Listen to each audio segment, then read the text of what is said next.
25 amazing hidden details in Thunderbolts, जो कि शायद तुमने नोटिस की हो। लाइक थंडरबोल्ट्स मूवी की मार्वल इंट्रो नॉर्मल तरीके शुरू होती है, पर आगे जाके इसका म्यूजिक डिस्टॉर्टेड होने लगता है और ब्लैक शैडोज पूरी इंट्रो कवर करके उसे ब्लैक बना देती हैं, जिससे कि इस मूवी में दिखाया गया वॉइड को फोरशैडो किया गया है। एंड मूवी के शुरू में जब येलेना इन सभी गार्ड से लड़ती है तो इसे बहुत ही क्लेवर तरीके से दिखाया गया है, जिसमें एक तरफ लाइट होती है और दूसरी तरफ डार्कनेस और उनकी शैडोज, जो कि ऑल्सो एक और क्लेवर हिंट होता है वॉइड का कि आगे जाके हमें क्या दिखने वाला है। और इसके साथ साथ ऐसा लगता है कि यहाँ पे येलेना इन सभी शैडोज से लड़ रही है और इस मूवी की थीम यही होती है कि कैसे येलेना और बॉब अपने अंदर की डार्कनेस से लड़ते हैं।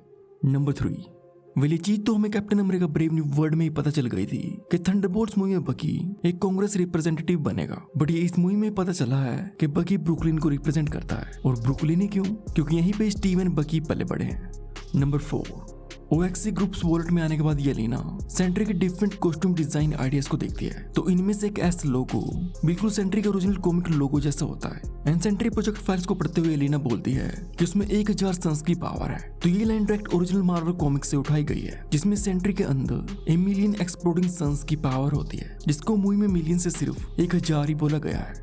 नंबर 6, जब रेड गार्डियन को दिखाते हैं तो वो एक ओल्ड फुटेज को देख रहा होता है, जिसमें वो जोसेफ स्टैलिन के साथ खड़ा होता है, जो कि रियल में सोवियत यूनियन का प्राइम मिनिस्टर था। एंड रेड गार्डियन के घर पे बहुत सारे प्रोपोगेंडा पोस्टर्स लगे होते हैं, जिन्हें डेफिनेटली वर्ल्ड वॉर के टाइम रशियन लोगों को इन्फ्लुएंस करने के लिए यूज किया गया होगा।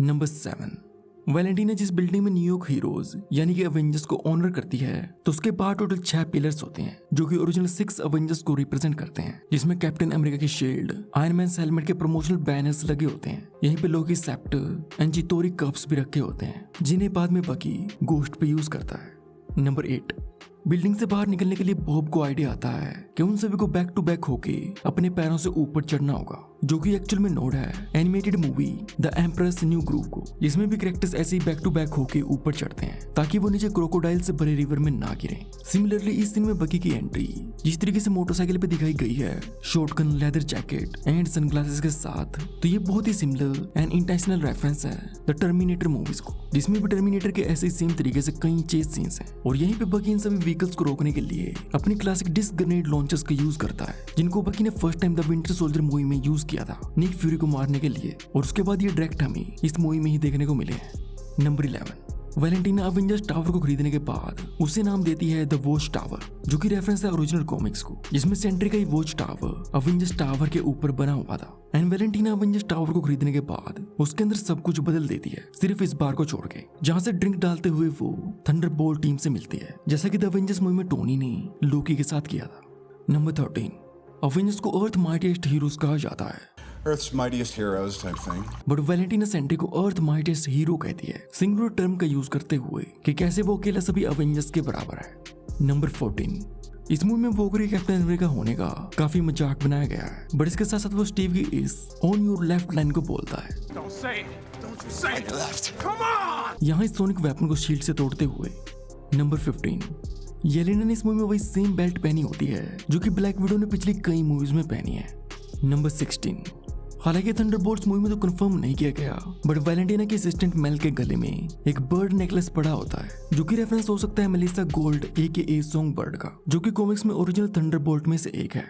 नंबर 17, वॉच टावर में गार्ड से लड़ते हुए बकी ट्रक डोर को शील्ड की तरह यूज करता है, बिल्कुल जैसा स्टीव ने द फर्स्ट अवेंजर मूवी में कार डोर के साथ किया था। इसके बाद बकी सेंट्री से लड़ते हुए अपनी उसी सिग्नेचर नाइफ फ्लेम मूव का यूज करता है, जो कि उसने द विंटर सोल्जर मूवी में स्टीव से फाइट करते हुए की थी। नंबर 19, जब थंडरबोल्ट्स फर्स्ट टाइम टावर में आते हैं तो वैलेंटीना रेड गार्डियन को देख के पूछती है कि ये ओल्ड सेंटा कौन है, Who is this old Santa? जो कि रेफरेंस हो सकता है डेविड हार्बर की 2022 में आई मूवी वॉयलेंट नाइट का, जिसमें इस एक्टर ने सेंटा क्लॉज का रोल प्ले किया है। नंबर 20, मूवी में सेंट्री के वॉइड बनने के बाद वो पूरे न्यूयॉर्क पे अटैक करने लगता है, जो कि कॉमिक्स के one of the dark movement में से एक है, जिसमें वॉइड ने ऐसे ही न्यूयॉर्क पे अटैक करते हुए 1 मिलियन से भी ज्यादा लोगों को मारा था। बट मूवी में से चेंज करके वॉइड सभी लोगों को एक डार्क शैडो रेल्म में भेजता है, जहाँ पे ये सभी अपनी डार्केस्ट मूवमेंट एंड ट्रामास के साथ ट्रैप होते हैं। नंबर 21, यहाँ पे कुछ विलियंस को बचाने के लिए जैसे एलेक्सी येलेना को ऊपर की तरफ फेंकता है, तो ये मूव डायरेक्ट कॉल बैक है द अवेंजर्स मूवी को, जिसमें जब कैप्टन अमेरिका नताशा को ऐसे ऊपर की तरफ फेंकता है। नंबर 22, जब से थंडरबोल्ट्स मूवी का टाइटल रिवील हुआ था तब से फैंस यही पता लगाने में लगे हुए थे कि थंडरबोल्ट्स के टाइटल में इस एस्टेरिस्क का क्या मतलब है, जो कि फाइनली मूवी के एंड में क्लियर हो जाता है, क्योंकि इस पूरी मूवी में इस टीम का नाम थंडरबोल्ट्स था ही नहीं और एंड में ये बन जाते हैं new Avengers. Number 24, post credit scene में फैंटास्टिक फोर की शिप को अर्थ के एटमॉस्फेयर में आते दिखाया जाता है, जो कि अपनी टाइमलाइन को छोड़ के इस सेक्रेट टाइमलाइन में आ चुके हैं, जिसका मीनिंग यही हो सकता है कि किसी न किसी वजह से fantastic four first types movie में ये अपनी टाइमलाइन को बचा नहीं पाएंगे और फिर इन सभी को यहाँ पे आना पड़ेगा, जिनके पीछे पीछे आएगा Doctor Doom. Number 25, Thunderbolts director Jake Schreier ने खुद ही बताया है कि इस मूवी में इंसानों पे वॉर की शैडो पड़ने के बाद जैसे उनकी शैडो का निशान बन जाता है, तो इसकी इंस्पिरेशन इन्होंने न्यूक्लियर ब्लास्ट से ली थी, जिसके ब्लास्ट के बाद ऐसी ही शैडोज बनती हैं ताकि वो वॉर की इन शैडोज को सिंपलिसिटी एंड हॉरर के साथ दिखा सकें। वीडियो अच्छी लगी तो लाइक एंड सब्सक्राइब कर देना और तुम्हें थंडरबोल्ट्स मूवी कैसी लगी कमेंट्स में जरूर बताना।